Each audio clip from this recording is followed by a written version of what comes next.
Hola viajeros, ¿cómo estáis? Antes de que empecemos nuestra aventura de hoy, no olvides darle a me gusta al vídeo y suscribirte al canal. Al hacerlo, nos ayudarás a seguir ofreciéndote historias increíbles. ¿Preparados? Pues pongámonos en marcha. Eran los únicos habitantes de un mundo mortal en toda la galaxia, o eso creían hasta que conocieron a los humanos.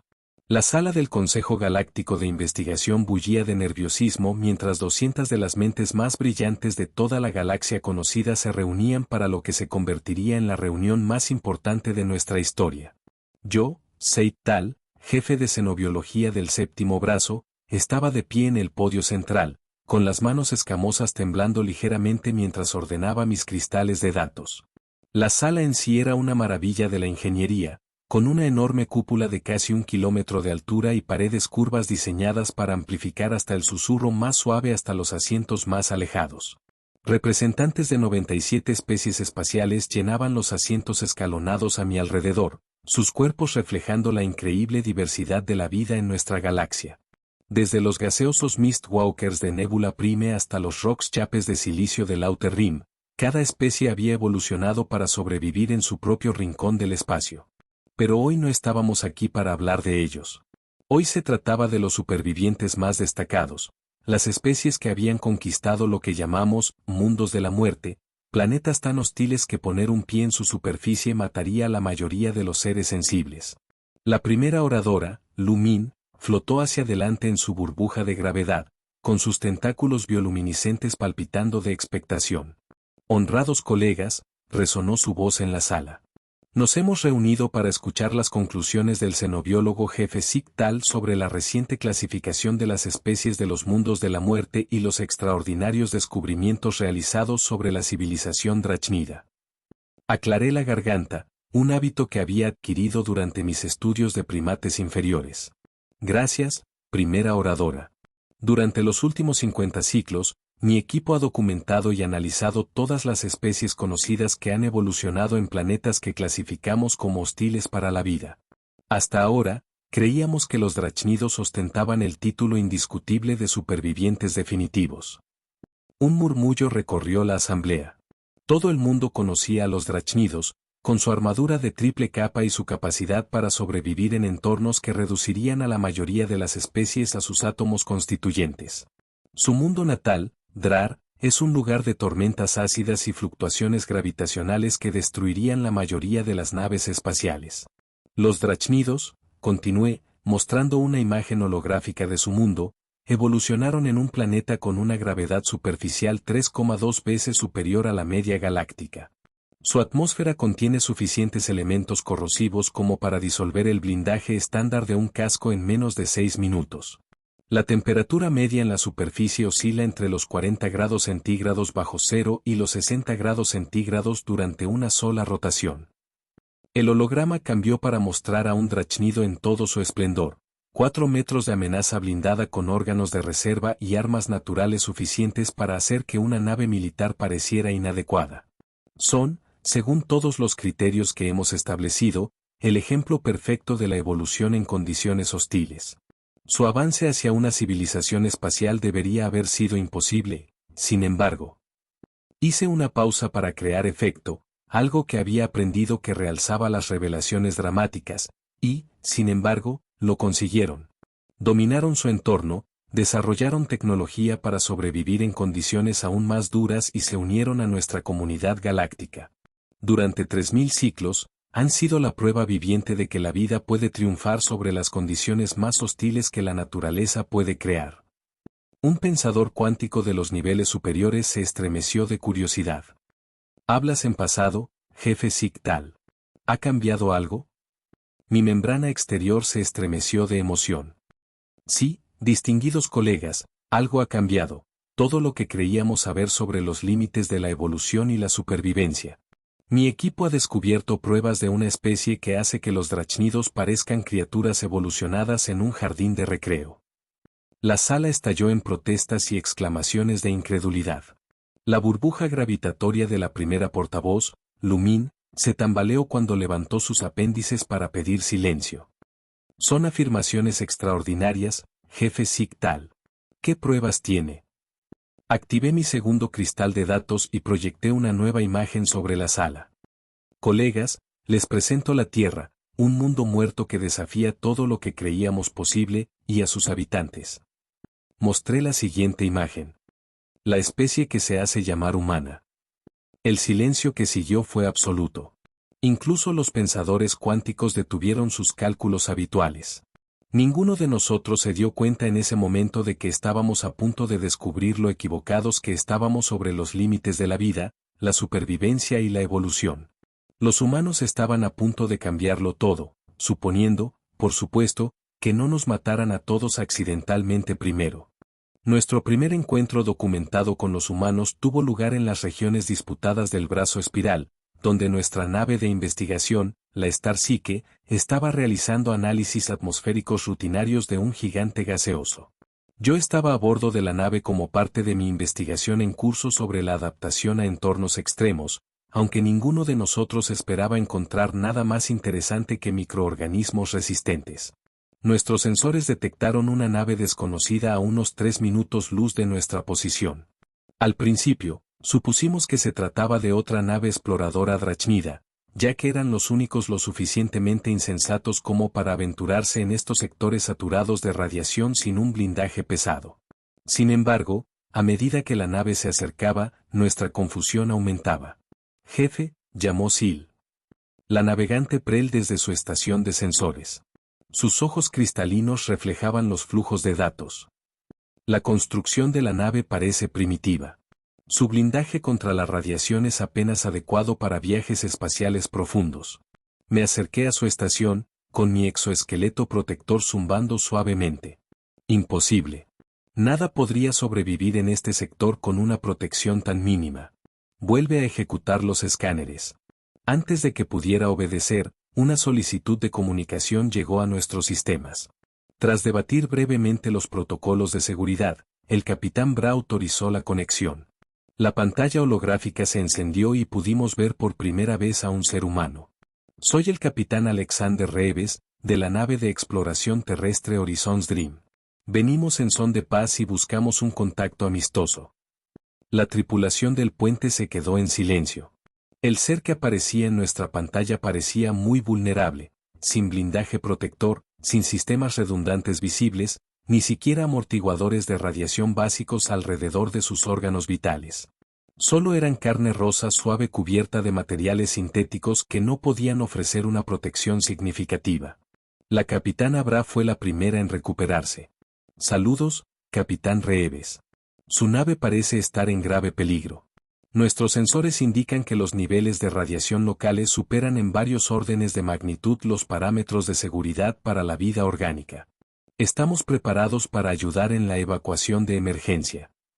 El rostro del capitán humano se contorsionó en una expresión que más tarde descubriríamos que era de diversión. Es muy amable por su parte, pero estamos perfectamente bien. Nuestro blindaje está dentro de los límites de seguridad para los seres humanos. Ninguno de nosotros sabía cómo responder a esa afirmación claramente imposible.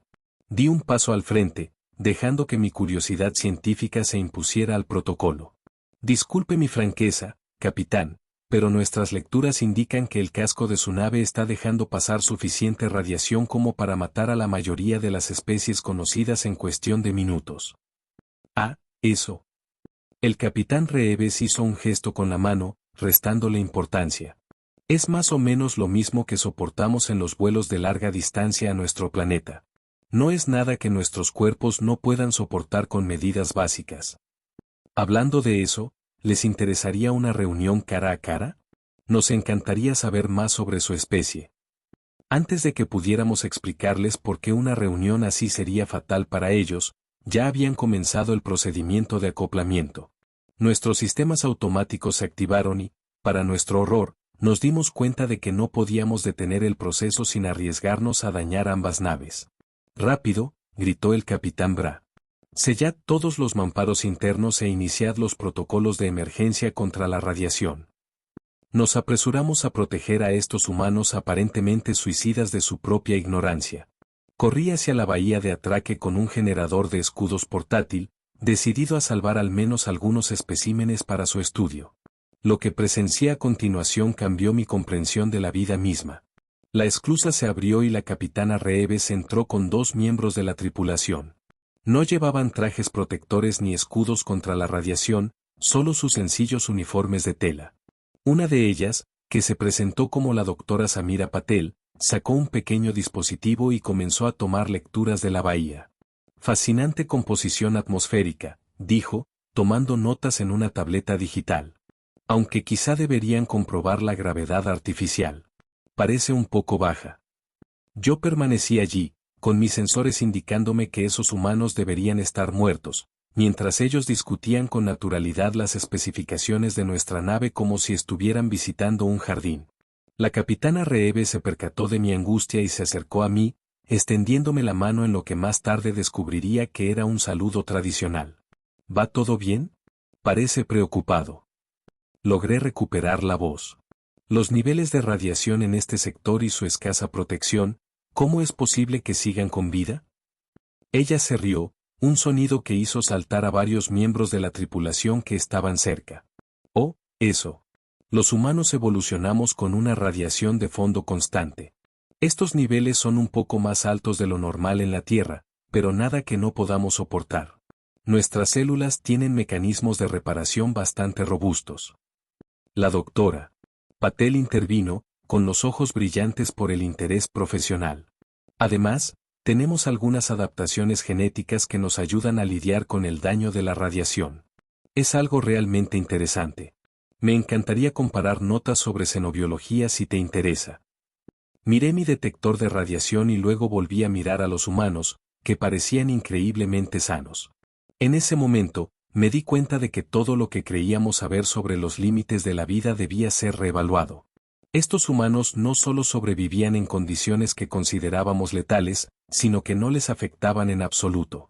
Mientras observaba a la capitana Reeves y a su tripulación explorar nuestro muelle de atraque con entusiasmo infantil, envié un mensaje urgente al Consejo de Investigación Galáctica. Habíamos subestimado drásticamente lo que constituía un mundo mortal y a que podía adaptarse la vida para sobrevivir. Poco sabía yo que esto era solo el comienzo de nuestras revelaciones sobre las capacidades humanas. Tras nuestro contacto inicial con los humanos, el Consejo Galáctico organizó una reunión diplomática formal a bordo de la Estación Espacial Zenit. La estación fue elegida específicamente porque sus sistemas ambientales podían albergar a múltiples especies simultáneamente, con cámaras atmosféricas separadas para la comodidad y seguridad de todos, o eso creíamos. La delegación humana llegó 2 ciclos solares antes de lo previsto, encabezada por el capitán Reeves y acompañada por el Dr. Patel y otros 3 miembros de la tripulación. Nuestro oficial de seguridad de la estación, Ral Nick, casi sufre un colapso neural cuando salieron de su nave vestidos con lo que él describió como coberturas decorativas de tela. Honrados humanos, balbuceó a través de los altavoces de su traje ambiental. Hemos preparado una cámara sellada especial para su protección. Permítanme acompañarlos allí inmediatamente. El capitán Reeves volvió a esbozar esa expresión humana tan desarmante. Gracias, pero nos sentimos cómodos respirando la atmósfera estándar de la estación. Según nuestros escáneres, no es muy diferente de la que tenemos en la Tierra, solo un poco más enrarecida. Las colas del oficial de seguridad se curvaron con angustia. Pero la presión atmosférica está calibrada para los drones de mantenimiento. Solo el contenido de oxígeno sería tóxico para la mayoría de las formas de vida basadas en el carbono. La doctora Patel sacó su tableta, que nunca abandonaba. En realidad, estos niveles de oxígeno son similares a los que experimentamos a gran altitud en la Tierra. Algunas de nuestras ciudades están construidas en lugares con aire aún más enrarecido. Sin embargo, me encantaría estudiar cómo procesa el oxígeno su especie, si están dispuestos a compartir los datos. Antes de que Ral Nick pudiera responder, la primera portavoz Lumin llegó en su burbuja gravitatoria, acompañada por representantes de 12 especies importantes dedicadas a la navegación espacial. El embajador Drachnida, el comandante supremo Bexar, cerraba la comitiva, con su armadura apenas cabiendo por los pasillos reforzados de la estación. Bienvenidos, honorables humanos, resonó la voz traducida de Lumin en la sala. Hemos preparado alojamientos especiales para sus necesidades únicas. Señaló una cámara sellada equipada con lo que nuestros ingenieros supusieron que sería necesario para la supervivencia humana, un grueso escudo contra la radiación, depuradores atmosféricos, reguladores de presión y campos de estasis de emergencia en caso de fallo del sistema de contención. El capitán Reeves examinó la cámara con cortesía diplomática. Aunque agradecemos el detalle, ¿podríamos reunirnos en la sala de conferencias principal? Facilitaría la conversación. Los diplomáticos reunidos intercambiaron miradas preocupadas. El comandante supremo Bexar dio un paso al frente, haciendo sonar las placas de su armadura. Sin duda bromeas. La sala de conferencias principal está expuesta a las condiciones normales de la estación. Incluso nosotros, los drachnidos, necesitamos medidas de protección allí. Oh, no pasará nada, intervino el teniente James Parker, uno de los tripulantes humanos. Hemos comprobado las especificaciones. No hay nada ahí que no hayamos manejado antes. Lo que siguió fue un largo debate sobre los protocolos de seguridad, durante el cual los humanos intentaron pacientemente explicar conceptos que desafiaban nuestra comprensión de la biología. Finalmente, incapaces de encontrar una forma diplomática de negarnos, pero en contra de nuestro mejor juicio, accedimos a reunirnos en la sala de conferencias principal. La reunión comenzó sin problemas. El capitán Reeves presentó datos fascinantes sobre los diversos entornos de la Tierra, lo que provocó que varios de los xenobiólogos asistentes necesitaran suplementos calmantes. El doctor Patel habló de posibles intercambios científicos, evitando diplomáticamente mencionar cuántos de nuestros protocolos de seguridad eran innecesarios para los humanos. Entonces ocurrió el accidente. Un dron de mantenimiento falló y se estrelló contra uno de los principales reguladores atmosféricos. Las sirenas de alarma sonaron mientras la atmósfera de la sala comenzaba a escaparse al espacio. Se activaron los campos de fuerza de emergencia, pero no antes de que la presión cayera a niveles cercanos al vacío. Los representantes drachnidos activaron sus sistemas de supervivencia. Los Mistwalkers se condensaron en sus formas de emergencia. La burbuja gravitatoria del primer portavoz, Lumin, se expandió para crear una esfera protectora, pero 3 diplomáticos junior de especies menos resistentes fueron sorprendidos por la sorpresa. Lo que sucedió a continuación fue tan rápido que tuvimos que analizar las grabaciones de seguridad a velocidad reducida para documentarlo todo. Los humanos, a quienes tanto nos había preocupado proteger, entraron en acción. El capitán Reeves y el teniente Parker cruzaron corriendo la sala despresurizada, recogieron a los diplomáticos que se debatían y los llevaron al refugio de emergencia más cercano. Mientras tanto, el doctor Patel y los demás miembros de la tripulación humana trabajaron con una eficiencia imposible para sellar la brecha del casco utilizando nada más que kits de reparación de emergencia y lo que parecía ser una fuerza bruta aplicada de forma decisiva. Se movían por el vacío casi total como si fuera una simple molestia, coordinando las reparaciones y comunicándose entre sí a través de la fina atmósfera. El comandante supremo Bexar observaba en silencio, atónito, cómo estos seres supuestamente frágiles lograban en cuestión de minutos lo que habría requerido un equipo de reparación completamente equipado con trajes ambientales. Cuando los equipos de emergencia finalmente llegaron, encontraron a los humanos administrando primeros auxilios a los diplomáticos afectados. Parecían completamente imperturbables por el hecho de haber sobrevivido a condiciones que deberían haber sido mortales al instante. ¿Están todos bien?, preguntó el capitán Reeves, ayudando a un pensador cuántico conmocionado a ponerse en pie. Probablemente deberíamos llamar a los equipos médicos para que examinen a todos en busca de efectos de descompresión. La burbuja gravitatoria de la primera portavoz, Lumin, se contrajo ligeramente, lo que en su especie equivalía a un shock que le dejaba sin habla. ¿Ustedes, los han salvado? ¿Sin equipo de protección? ¿En el vacío? Bueno, no en vacío total, corrigió la doctora Patel, que seguía tomando notas en su tableta. Quedaba aproximadamente 0,1 psi de atmósfera. Los humanos pueden soportar una exposición breve a condiciones de vacío casi total, aunque no lo recomendaría durante periodos prolongados. Breves exposiciones, añadió el teniente Parker con una sonrisa. Eso es relativo. El récord actual de supervivencia humana en el vacío es de unos 3 minutos, aunque intentamos no ponerlo a prueba si podemos evitarlo. La reunión diplomática se había suspendido oficialmente para llevar a cabo investigaciones de seguridad, pero su objetivo no oficial ya se había cumplido con creces. Mientras observaba a la delegación humana ayudar con las reparaciones, charlando y tomando notas sobre la experiencia, me di cuenta de que habíamos malinterpretado por completo quién necesitaba protección de quién. El embajador Drachnido se acercó a mí más tarde, con su habitual actitud intimidatoria algo moderada. Cuando su informe inicial afirmaba que los humanos evolucionaron en un mundo más desafiante que Drar, pensé que estaba exagerando. Ahora sospecho que podría haber subestimado el caso. Al ver al capitán Reeves discutiendo la mejora de los protocolos de emergencia con el oficial de seguridad de la estación, y al doctor Patel explicando la resistencia a la descompresión humana a un grupo de xenobiólogos fascinados, no pude sino estar de acuerdo. Habíamos descubierto algo sin precedentes en la historia galáctica, una especie que prosperaba en condiciones que incluso nuestros drones de mantenimiento encontraban difíciles. Tras el incidente de la estación espacial, el Consejo de Investigación Galáctica autorizó un estudio exhaustivo de la Tierra y la fisiología humana.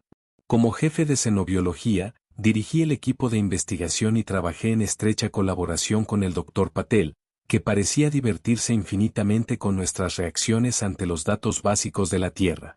Nuestro primer descubrimiento impactante provino de un simple análisis atmosférico. La atmósfera terrestre contiene cantidades significativas de oxígeno corrosivo, mucho más de lo que cualquier especie sensible conocida podría tolerar. Cuando expresamos nuestra preocupación, el Dr. Patel mencionó casualmente que los humanos realmente necesitaban oxígeno para sobrevivir. ¿Quiere decir que su especie respira gas corrosivo como una necesidad biológica?, preguntó mi asistente Bencas, mientras grababa unos tentáculos que se retorcían con incredulidad. No solo eso, respondió el Dr. Patel, sino que originalmente evolucionamos en un entorno con niveles de oxígeno aún más altos. Nuestros ancestros vivían en un mundo con niveles de oxígeno que ahora nos resultarían tóxicos. Sin embargo, las revelaciones sobre la atmósfera terrestre palidecieron en comparación con lo que aprendimos sobre otras características del planeta. El equipo de investigación necesitó 3 ciclos completos para verificar nuestras lecturas gravitacionales, ya que estaban convencidos de que nuestro equipo debía estar funcionando mal. Vuestra especie evolucionó en un planeta con una gravedad casi 3 veces superior a la estándar de la galaxia, afirmé durante una sesión de investigación, y, sin embargo, os movéis como si estuvierais en un entorno de baja gravedad. Eso explica por qué todo parece tan ligero aquí, comentó el teniente Parker, levantando con facilidad un contenedor de carga que requeriría ayuda mecánica para la mayoría de las especies. Nos lo estábamos preguntando. Cuanto más estudiábamos, más aterradora nos parecía la Tierra. El planeta sufría tormentas electromagnéticas regulares capaces de perturbar la tecnología avanzada, así como frecuentes terremotos y erupciones volcánicas causadas por enormes inestabilidades geológicas. Las variaciones de temperatura entre regiones y estaciones eran tan extremas que nuestros ordenadores de modelización medioambiental rechazaron inicialmente los datos por considerarlos imposibles. El descubrimiento más aterrador fue el de la diversidad biológica de la Tierra. Mientras que la mayoría de los planetas habitados por vida habían desarrollado ecosistemas cuidadosamente equilibrados en los que las especies cooperaban entre sí, la Tierra era un campo de batalla. Todos los seres humanos crecían rodeados de innumerables organismos que intentaban matarlos, desde patógenos microscópicos hasta depredadores gigantes. ¿Me está diciendo?, interrumpió el comandante supremo Bexar durante mi presentación ante el Consejo, ¿que los humanos evolucionaron luchando constantemente contra otras especies? No solo luchando, respondí con voz ligeramente temblorosa.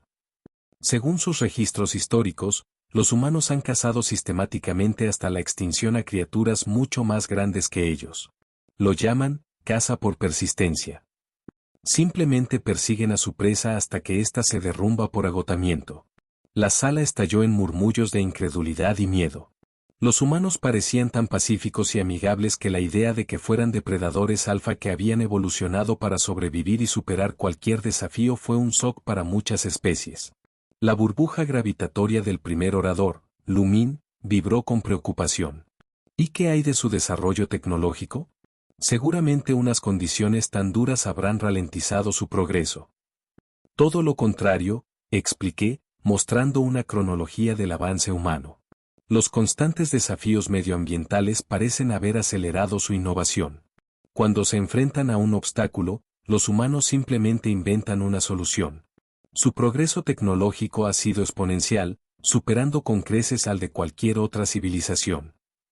Pero seguramente deben tener debilidades, dijo un pensador cuántico desde las filas superiores. Vulnerabilidades medioambientales, limitaciones biológicas. Mostré el siguiente conjunto de datos, que mostraba la capacidad de adaptación de los humanos.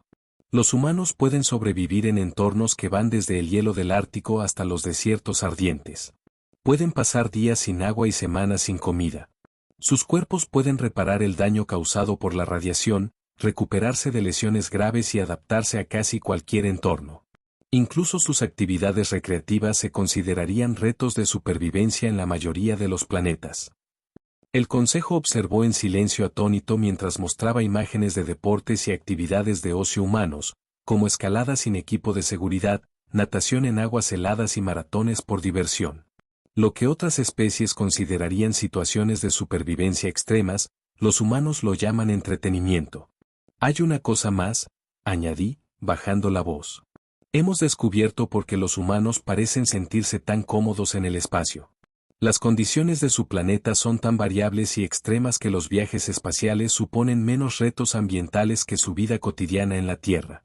Lo que nosotros consideraríamos circunstancias de supervivencia, ellos lo considerarían simples inconvenientes. Cuando terminé mi presentación, un profundo silencio se apoderó de la sala del consejo. Todos nos habíamos dado cuenta de lo mismo, los humanos no eran solo otra especie espacial. Eran algo completamente nuevo, seres que habían evolucionado en condiciones que antes creíamos imposibles para la vida inteligente. La capitana Reeves y su tripulación nos habían mostrado solo una pequeña parte de las capacidades humanas. Habían sido cuidadosos y amables en su trato con nosotros, y quizá eso era lo más aterrador de todo. ¿Cuánto estaban ocultando para que nos sintiéramos cómodos? El ataque Drachnida a la colonia humana de Nueva Terra tomó por sorpresa al Consejo Galáctico. El comandante supremo Vexar, aparentemente amenazado por las revelaciones sobre las capacidades humanas, había decidido eliminar lo que consideraba una especie rival potencial antes de que pudiera establecerse por completo en la galaxia.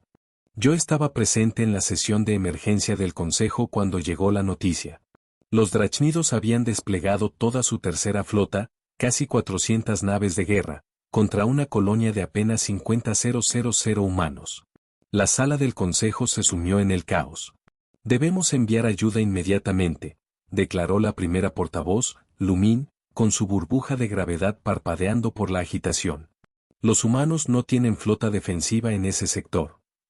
La capitana Reeves, que asistía como representante temporal de la Tierra, levantó la mano para pedir la palabra. La sala se quedó en silencio, todos esperaban una súplica desesperada de ayuda. En cambio, ella sonrió. Aunque agradecemos la preocupación, dijo con calma, la situación está bajo control. Nuestras fuerzas de defensa colonial fueron alertadas tan pronto como la flota drachnida comenzó a moverse. ¿Fuerzas de defensa? Se burló el segundo al mando del comandante supremo Vexar desde la sección drachnida. Nuestros escáneres no detectaron instalaciones militares, defensas orbitales, ni siquiera escudos planetarios básicos. Ah, esos escáneres, intervino la doctora Patel desde su asiento de observadora sin levantar la vista de su tableta. ¿Tuvieron en cuenta el hecho de que utilizamos sus bandas de radiación supuestamente letales para las comunicaciones? ¿No? Interesante. Antes de que nadie pudiera procesar esta revelación casual, la pantalla principal se iluminó con imágenes procedentes de Nueva Terra. La flota drachnida había llegado a la órbita y sus enormes naves de guerra descendían a través de la atmósfera en una formación de invasión estándar. Lo que sucedió a continuación desafió toda doctrina militar y sentido común. Los humanos habían transformado toda su operación minera en una red defensiva. Los drachnidos habían descartado su equipo de excavación de aspecto primitivo por considerarlo inofensivo, pero resultó ser una plataforma de armas camuflada. Todos los refugios civiles hacían las veces de búnkeres militares. En lugar de entrar en pánico, los colonos se dirigieron con precisión a sus puestos de combate. No puede ser, protestó el comandante Drachnida, señalando la pantalla táctica. Vuestros civiles están entrando en zonas de radiación intensa sin protección. Morirán antes de que nuestras tropas lleguen a ellos. Hemos colocado esas zonas de radiación allí a propósito, respondió el teniente Parker desde su posición cerca de la delegación humana. Son un excelente refugio y causan estragos en vuestros sistemas de puntería. El consejo observó en silencio atónito cómo los colonos humanos ejecutaban lo que más tarde se denominaría una defensa del libro. Habían estudiado las tácticas militares de los drachnidos y habían desarrollado contramedidas para cada una de ellas. Cuando los drachnidos intentaron aterrizar sus naves de transporte en la plaza central de la colonia, descubrieron que el suelo bajo ellos había sido socavado. Cuando intentaron desplegar sus temidas tropas de choque, los humanos simplemente aumentaron la presión atmosférica hasta que la armadura de los drachnidos comenzó a deformarse. Esto es imposible, balbuceó el subordinado de Bexar. Son mineros y granjeros. Parece confundido, señaló amablemente el capitán Reeves. En la tierra, la mayor parte de nuestras fuerzas militares son reservistas. Todas las colonias cuentan con veteranos de diversos servicios. ¿Esos mineros a los que ha menospreciado? Eran ingenieros de combate. ¿Los granjeros? Antiguos miembros de las fuerzas especiales. La abuela que dirige el centro de comunicaciones pasó 30 años como analista táctica. La pantalla mostraba a un grupo de colonos humanos vestidos con lo que parecían trajes ambientales básicos desactivando sistemáticamente la pesada armadura de los drachnidos. A pesar de la elevada gravedad, se movían con una velocidad increíble, utilizando el entorno letal como cobertura. ¿Están cantando?, preguntó mi asistente, Vanna, incrédula. Es una antigua tradición de combate, explicó el teniente Parker. Ayuda a mantener la cohesión de la unidad y el ánimo de todos. Esa es una clásica llamada When Johnny Comes Marching Home. Mientras tanto, la flota drachnida, enfrentada a una resistencia inesperada en tierra, intentaba bombardear la colonia desde la órbita. Fue entonces cuando nos enteramos de los otros preparativos de los humanos. Las centrales geotérmicas de la colonia servían también como armas de defensa planetaria. Los procesadores atmosféricos, supuestamente primitivos, podían generar pulsos electromagnéticos dirigidos. Pero descubrimos sus planes de invasión hace 6 meses, mencionó el doctor Patel con indiferencia, sin dejar de tomar notas.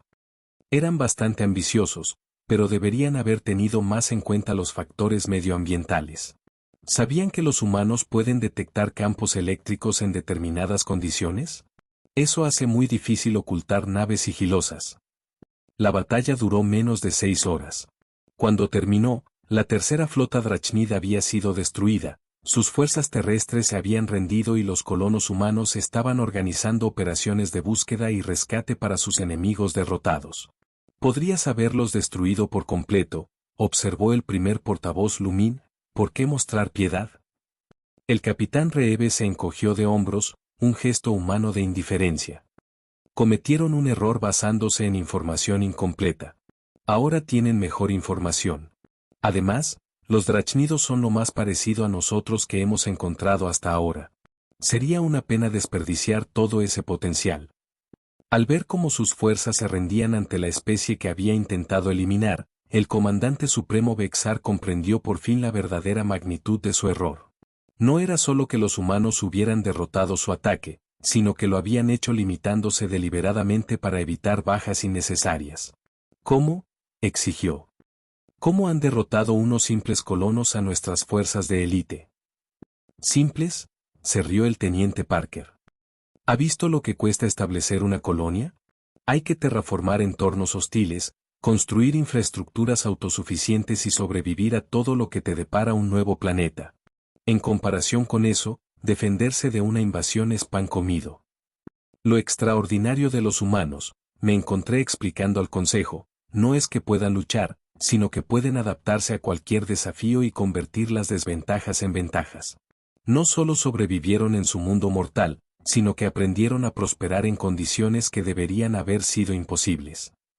El capitán Reeves asintió con aprobación. Exacto. No nos hemos convertido en lo que somos por ser los más fuertes o los más agresivos. Hemos llegado hasta aquí por ser los más adaptables. Cada problema es solo un rompecabezas que hay que resolver. Mientras el consejo asimilaba esta información, la doctora Patel finalmente levantó la vista de su tableta. Por cierto, hemos recopilado algunos datos fascinantes sobre las tácticas de combate de los drácnidos y sus respuestas fisiológicas a diversos factores de estrés ambiental. ¿Alguien estaría interesado en colaborar en un artículo de investigación? Un ciclo estándar después de la fallida invasión de Nueva Terra, me encontré de nuevo en la sala del Consejo Galáctico, presentando mi informe final sobre la integración humana en la sociedad galáctica. La sala tenía ahora un aspecto muy diferente, con varias modificaciones estructurales sugeridas por ingenieros humanos para mejorar su adaptabilidad al entorno. La primera portavoz, Lumín, flotaba en su burbuja de gravedad, que ahora contaba con varias modificaciones de seguridad inspiradas en los humanos. Jefe de Xenobiología, Tal, por favor, comparta sus conclusiones sobre el reciente cambio de paradigma en nuestra comprensión de las capacidades de supervivencia. Honrados colegas, comencé, señalando la presencia de representantes humanos y drácnidos sentados juntos en la sección conocida como el área de los moribundos. Los acontecimientos de Nueva Terra nos obligaron a reevaluar por completo nuestras definiciones de resiliencia y adaptación de las especies. La pantalla principal mostraba imágenes de la nueva Academia de Defensa Galáctica, donde instructores humanos enseñaban técnicas de supervivencia a grupos de especies mixtas. El capitán Reeves apareció en un clip, demostrando cómo crear sistemas de filtración de agua a partir de equipos recuperados en un entorno de vacío.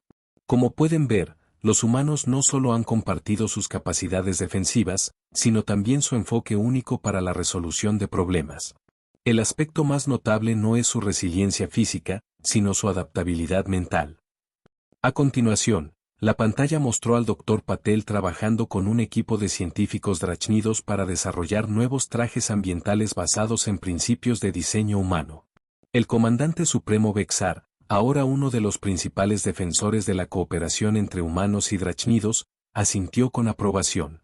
Su mayor fortaleza, continué, no reside en su capacidad para sobrevivir en condiciones hostiles, sino en su impulso por ayudar a otros a hacer lo mismo. No ven los retos como amenazas, sino como oportunidades para crecer. El teniente Parker apareció en la pantalla, enseñando a un grupo de especies diferentes lo que los humanos llaman parkour en diversos entornos de gravedad. Varios pensadores cuánticos flotaban cerca, calculando modificaciones de trayectoria en tiempo real.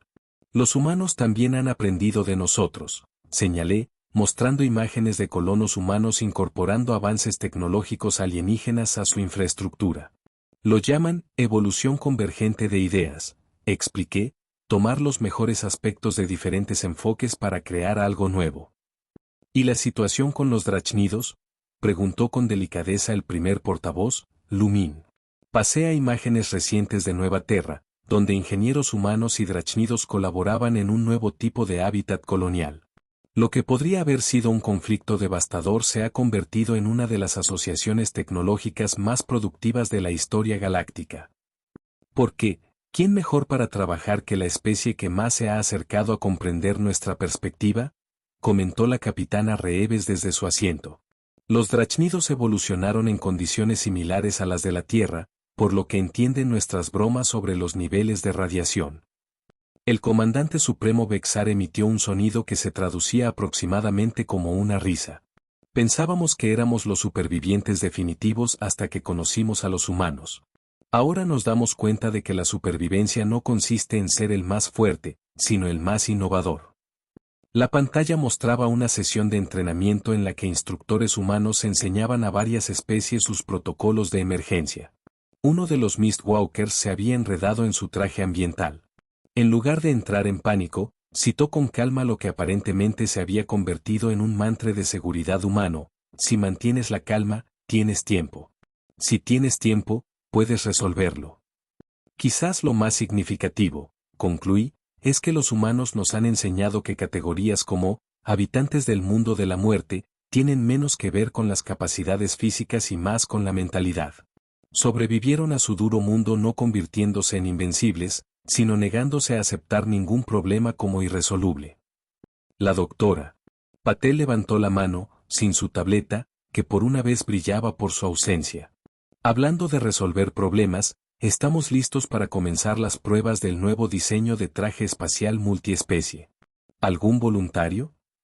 Varios miembros del consejo se ofrecieron inmediatamente, incluidas especies que anteriormente se habían negado a considerar los paseos espaciales bajo ninguna circunstancia. El cambio de actitud fue notable. Una última nota, añadí al concluir mi informe. Los humanos han presentado una propuesta para crear lo que denominan un centro de investigación de entornos extremos. Sugieren utilizar las instalaciones para estudiar técnicas de supervivencia que puedan beneficiar a todas las especies. ¿Y dónde proponen construir este centro?, preguntó el primer portavoz, Lumín. El capitán Reeve sonrió. Pensamos que lo mejor sería empezar con algo sencillo. ¿Qué tal esa luna volcánica del sistema Centauri, la que todo el mundo dice que es inhabitable? Mientras la sala del consejo estallaba en una animada discusión, observé a los representantes humanos y alienígenas planificar futuras colaboraciones. Mi informe inicial sobre los humanos los describía como los habitantes definitivos de un mundo mortal, pero había pasado por alto el punto más importante. Los humanos no solo habían dominado la supervivencia en condiciones extremas, sino que habían aprendido a prosperar en ellas. Y ahora estaban enseñando a otros a hacer lo mismo. De fondo, podía oír al teniente Parker explicando a un grupo de xenobiólogos fascinados porque los humanos consideraban que caminar sobre brasas era un ejercicio de trabajo en equipo. Decidí que algunas cosas de los humanos siempre seguirían siendo maravillosamente misteriosas. Hola viajeros, si te ha gustado la historia, deja un like, comenta qué te ha parecido y suscríbete al canal para no perderte la próxima historia.